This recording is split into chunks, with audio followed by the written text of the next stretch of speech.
আসসালামু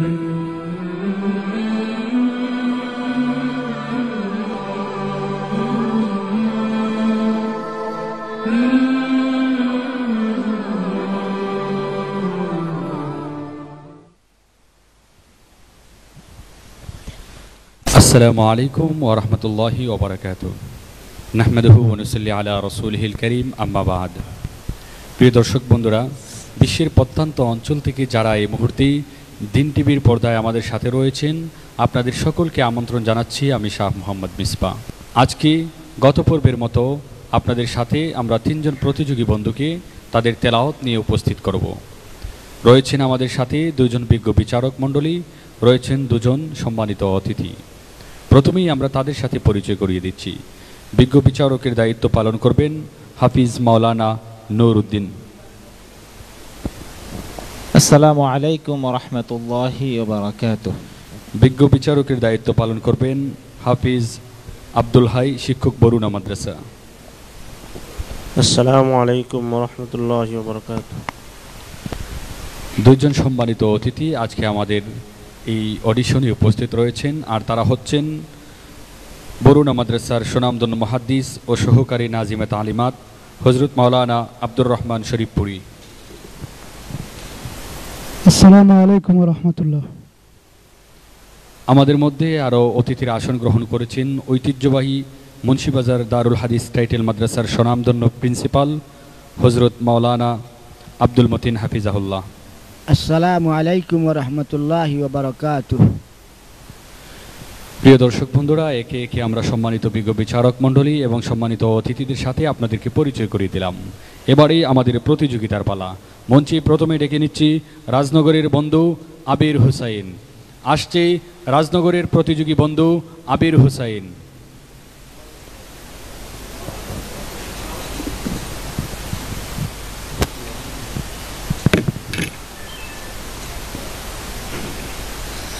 আসসালামু আলাইকুম ওয়া রাহমাতুল্লাহি ওয়া বারাকাতুহু।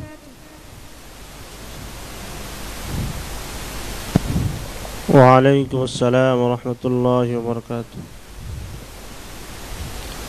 আবির, তুমি পড়ছেন, তোমার যে জায়গা থেকে সহজ মনে হয় এই জায়গা থেকে পড়ো তুমি। আউযু বিল্লাহি মিনাশ শাইতানির রাজীম। বিসমিল্লাহির রহমানির রহিম।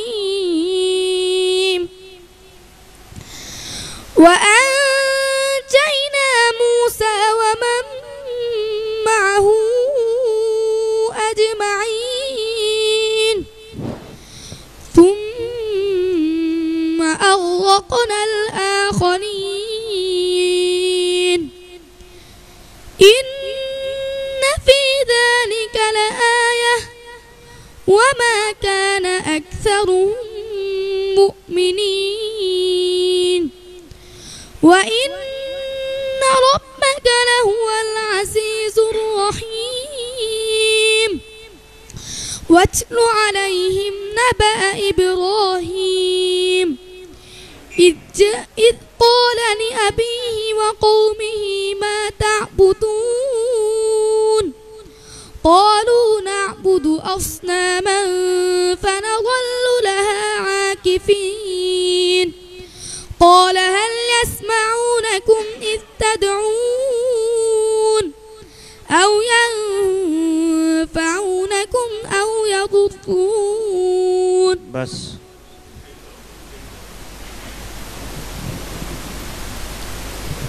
أعوذ بالله من الشيطان الرجيم. وما يكذب به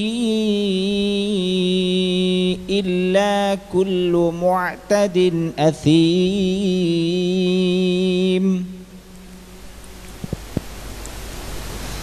أعوذ بالله من الشيطان الرجيم. وما يكذب به إلا كل معتد أثيم. إذا تتلى عليه آياتنا قال أساطير الأولين. كلا ران على قلوبهم ما كانوا يكسبون كلا إنهم عن ربهم يومئذ لمحجوبون ثم إنهم لصالوا الجحيم ثم يقال هذا الذي كنتم به تكذبون كلا إن كتاب الأبرار لفي عليين وما أدراك ما عليون كتاب مرقوم يشهده المقربون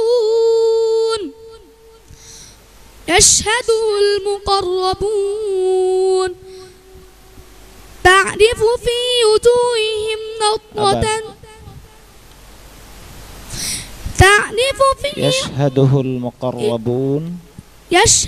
المقربون إن الأبرار لفي نعيم على الأرائك ينظرون تعرف في وجوههم نضرة النعيم يسقون من رحيق مختوم ختامه مسك وفي ذلك فليتنافس المتنافسون حسبك صدق الله العظيم মাশাআল্লাহ, আমরা অত্যন্ত চমৎকার তেলাওয়াত শুনছিলাম রাজনগরের প্রতিযোগী বন্ধু আবির হাসানের কাছ থেকে।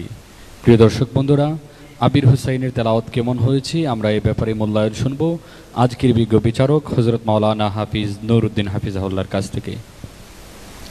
মাশাআল্লাহ, অত্যন্ত চমৎকার তেলাওয়াত।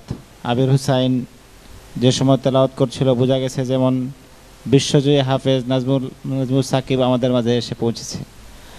আলহামদুলিল্লাহ, তার যেন বিশ্বজয়ী হাফেজ হতে পারে সেই দোয়াই করতেছি।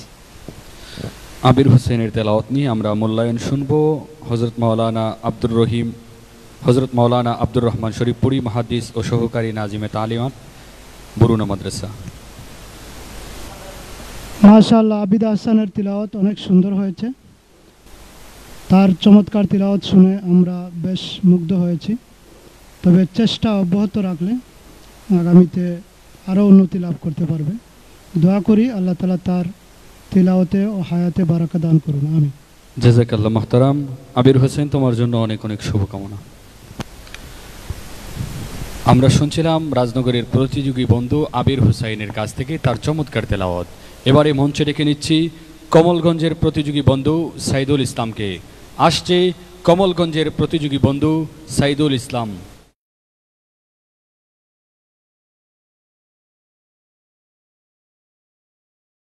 আসসালামু আলাইকুম ওয়া রাহমাতুল্লাহি ওয়া বারাকাতুহু।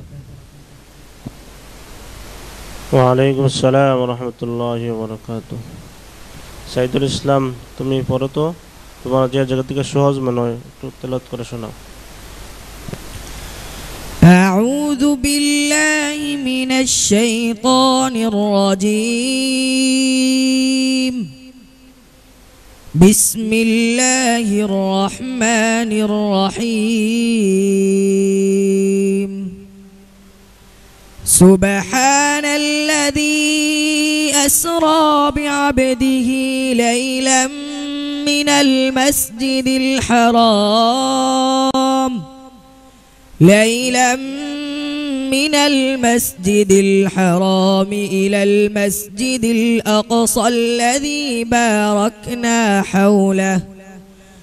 باركنا حوله لنريه من آياتنا إنه هو السميع البصير.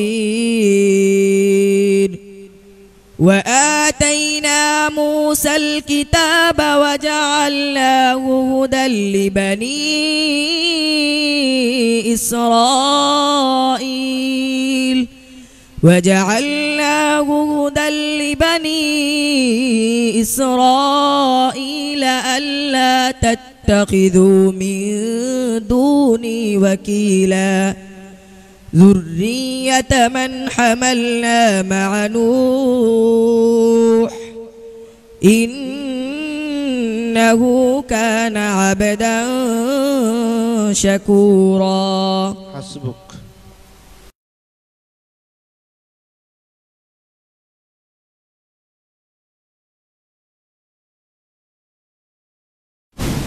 أعوذ بالله من الشيطان الرجيم.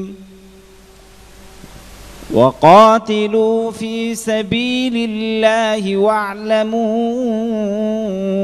أن الله سميع عليم.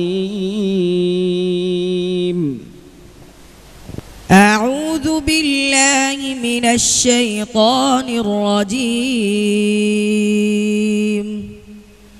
وقاتلوا في سبيل الله واعلموا أن الله سميع عليم. من ذا الذي يقرض الله قرضا حسنا فيضاعفه له أضعافا كثيرة والله يقبض ويبسط وإليه ترجعون. ألم تر إلى الملأ من بني إسرائيل من بعد موسى إذ قالوا لنبي له مبعث لنا ملكا نقاتل في سبيل الله قال هل عسيتم إن كتب عليكم القتال ألا تقاتلوا قالوا وما لنا ألا نقاتل في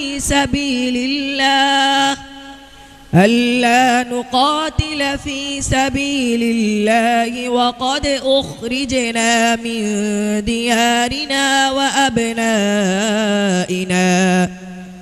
فلما كتب عليهم القتال تولوا إلا قليلا منهم والله عليم بالظالمين. وقال لهم نبيهم إن الله قد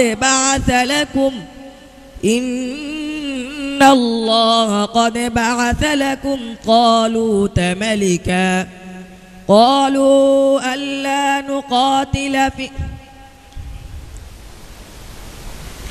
قالوا أنى يكون له الملك علينا ونحن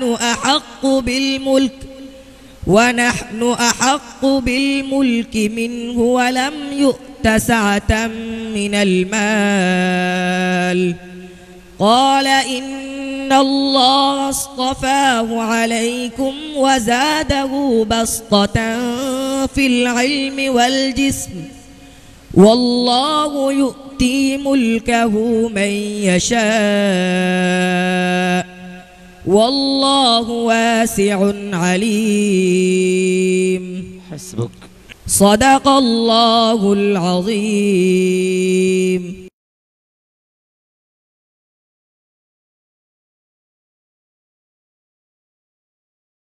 মাশাআল্লাহ, অত্যন্ত সুললিত কণ্ঠে আমরা শুনছিলাম সাইদুল ইসলামের তেলাওয়াত।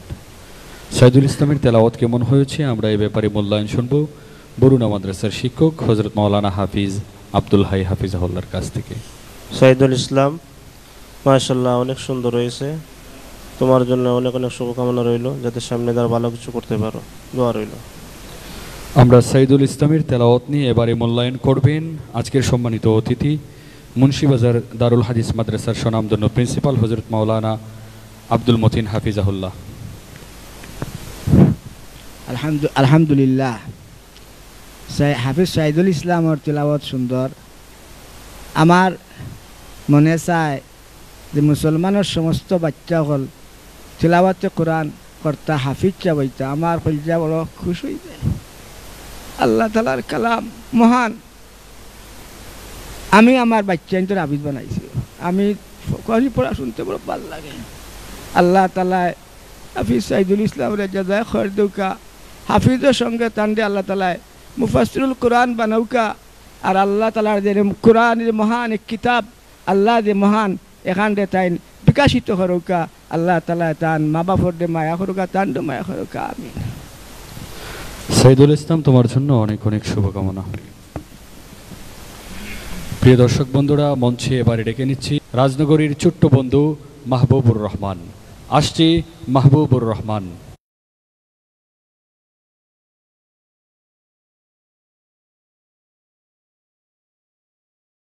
আসসালামু আলাইকুম ওয়া রাহমাতুল্লাহি ওয়া বারাকাতুহু।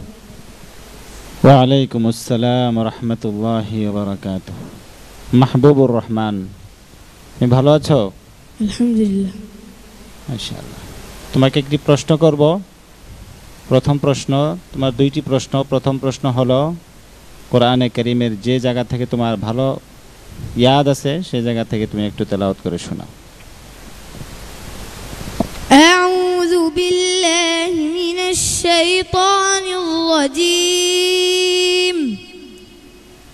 بسم الله الرحمن الرحيم. ألم تر أن الفلك تجري في البحر بنعمة الله ليريكم من آياته إن في ذلك لآيات لكل صبار شكور. وإذا غشيهم موج كالظلل دعوا الله مخلصين له الدين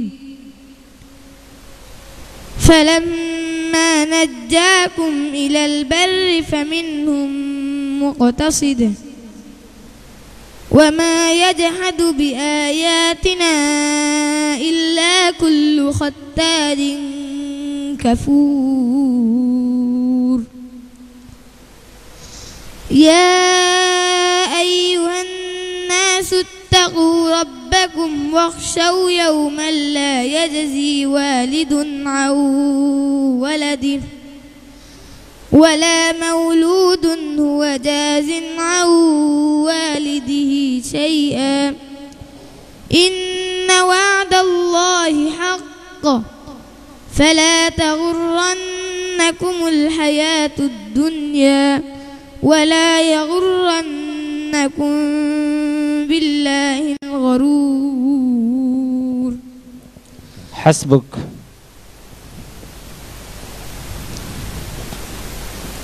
أعوذ بالله من الشيطان الرجيم.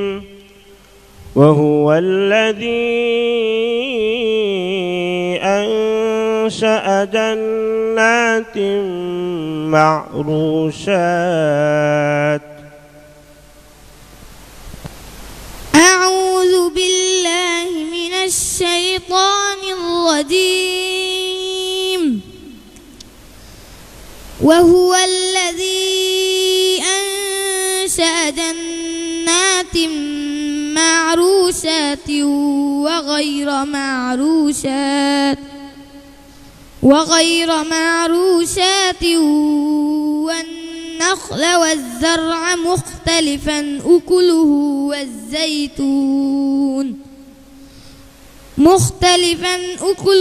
والزيتون والرمان متشابها وغير متشابه كلوا من ثمره إذا أثمر وآتوا حقه يوم حصاده ولا تسرفوا إنه لا يحب المسرفين.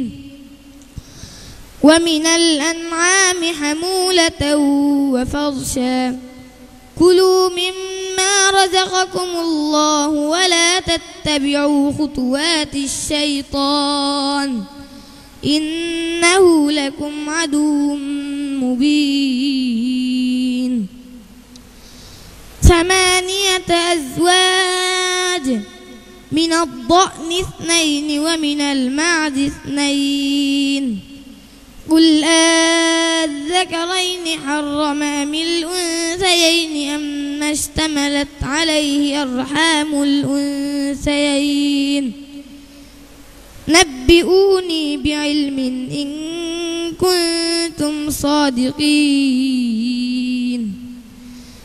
ومن الإبل 2 ومن البقر 2 قل الذكرين حرم أم الأنثيين أما اشتملت عليه أرحام الأنثيين أم كنتم شهداء إذ وصاكم الله بهذا فمن أظلم ممن افترى على الله كذبا ليضل الناس بغير علم إن الله لا يهدي القوم الظالمين حسبك صدق الله العظيم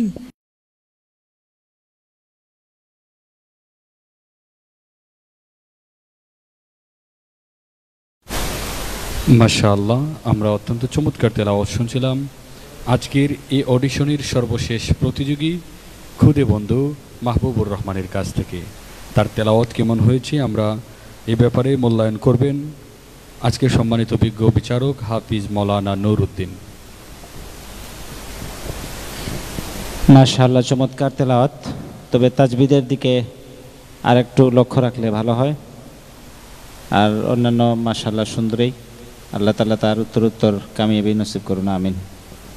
জাযাকাল্লাহ মুহতারাম। আমরা ছোট্ট করে এ ব্যাপারে তার তেলাওয়াত নিয়ে অভিমত শুনবো মুন্সিবাজার দারুল হাদিস টাইটেল মাদ্রাসার সুনামধন্য প্রিন্সিপাল হযরত মাওলানা আব্দুল মতিন সাহেবের কাছ থেকে।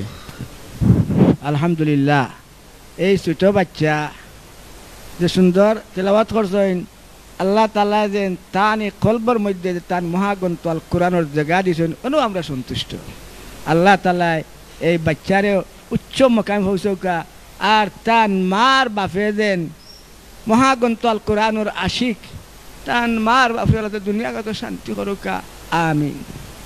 আমরা এখন ছোট্ট করে আজকের এই প্রোগ্রাম এবং বরুণা মাদ্রাসার বর্তমান মাহতামিম হযরতুল আল্লামা শেখ বদরুল আলম হামিদি হাফিজাহুল্লাহর যে চিন্তা এবং চেতনা দিন টিভি নিয়ে বিশ্বময় কোরআনের খেদমত পৌঁছে দেয়া সহকারী নাজিমে তালিমাত হিসেবে আপনি কি আশা ব্যক্ত করতে পারেন?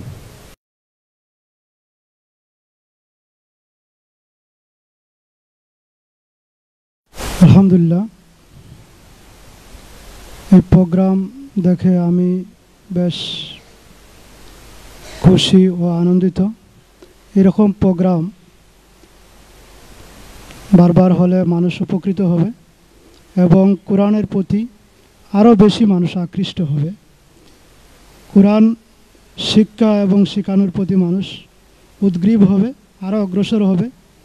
আমাদের বরুণা মাদ্রাসার স্বনামধন্য প্রিন্সিপাল হজরতুল আল্লাম হজরত মৌলানা কারি বদরুল আলম হামিদি হাফিজাহুল্লাহ তাআলা, তিনি সূচনা লগ্ন থেকে এরকম সুন্দর প্রোগ্রামের আয়োজনের ব্যবস্থা করে যাচ্ছেন এবং সামনে দিয়ে আরও এরকম সুন্দর সুন্দর আয়োজনের ব্যবস্থা করবেন, আমরা আশা রাখি। জাযাকাল্লাহ মুহতারাম, চমৎকার অনুভূতি প্রকাশ করার জন্য। মাহবুবুর রহমান, তোমার জন্য অনেক অনেক শুভকামনা। আসসালামু আলাইকুম ওয়া রাহমাতুল্লাহি ওয়া বারাকাতুহু। প্রিয় দর্শক বন্ধুরা, দেখতে দেখতে আমরা একেবারে শেষ পর্যায়ে চলে এসেছি। আমাদের 3 জন প্রতিযোগী বন্ধু তাদের সুললিত কণ্ঠে কালামুল্লাহ শরীফের তেলাওয়াত আমাদের সামনে উপস্থাপন করেছে।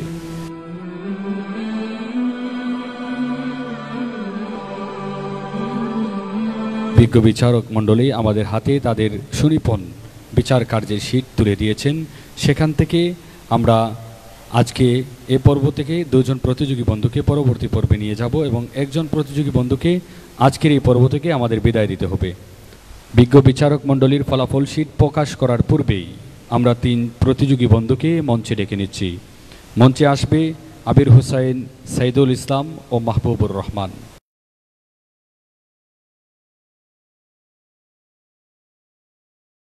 বিজ্ঞ বিচারক মণ্ডলী তাদের দক্ষতার সহিত যে ফলাফল আমাদের হাতে তুলে দিয়েছেন, সেই ফলাফল থেকে আজকের এ মঞ্চ থেকে দ্বিতীয় স্থান অধিকার করে আমাদের সাথে পরবর্তী রাউন্ডে চলে যাচ্ছে রাজনগরের প্রতিযোগী বন্ধু আবির হুসাইন। আমরা তার গলায় পাস কার্ড পরিয়ে দেওয়ার জন্য সবিনয়ভাবে অনুরোধ করছি আজকের বিজ্ঞ বিচারক মণ্ডলীকে।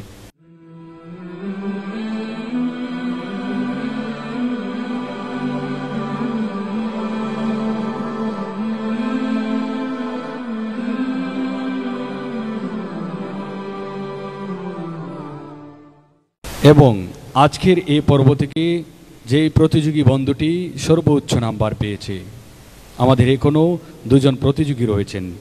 একজন কমলগঞ্জের প্রতিযোগী বন্ধু সাইদুল ইসলাম, আরেকজন রাজনগরের খুদে প্রতিযোগী মাহবুবুর রহমান। বিজ্ঞ বিচারক মণ্ডলীর ফলাফলের ভিত্তিতে সর্বোচ্চ নাম্বার পেয়ে আমাদের সাথে পরবর্তী রাউন্ডে চলে যাচ্ছে কমলগঞ্জের প্রতিযোগী বন্ধু সাইদুল ইসলাম।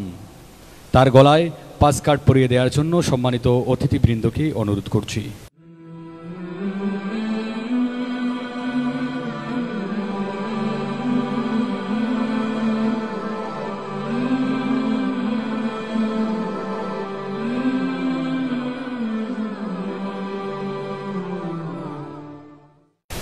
তারই সাথে সাথে আমরা জেনে গেলাম আজকের এই পর্ব থেকে আমাদের বিদায় দিতে হচ্ছে ছোট্ট বন্ধু রাজনগরের প্রতিযোগী মাহবুবুর রহমানকে। আমরা মনে করি এই মাহবুবুর রহমানরাই একদিন বিশ্বের দরবারে বাংলাদেশের লাল সবুজের পতাকাকে উড্ডীন করবে। আমরা এটাও বিশ্বাস করি এই মাহবুবুর রহমানরা আগামীর বাংলাদেশের হাল ধরবে। প্রিয় দর্শক বন্ধুরা, মাহবুবুর রহমানের জন্য অনেক অনেক শুভকামনা রইল দিন টিভি পরিবারের পক্ষ থেকে। আমরা মাহবুবুর রহমানের প্রতি আমরা একটি পরামর্শ দিতে চাই, দিন টিভির পরবর্তী সকল আয়োজনের জন্য নিজেকে প্রস্তুত করো, নিজেকে সেভাবে তৈরি করো। প্রিয় দর্শক বন্ধুরা, দেখতে দেখতে আমরা একেবারে শেষ প্রান্তে চলে এসেছি। আজকের মতো এখানেই বিদায় নিচ্ছি। দেখা হবে আগামীকাল ঠিক একই সময় আপনাদের প্রিয় টিভি চ্যানেল দিন টিভির পর্দায় আপনাদের প্রিয় অনুষ্ঠান আল খলিল হিফজুল কোরআন প্রতিযোগিতায়। ভালো থাকবেন, সুস্থ থাকবেন। আল্লাহ হাফিজ।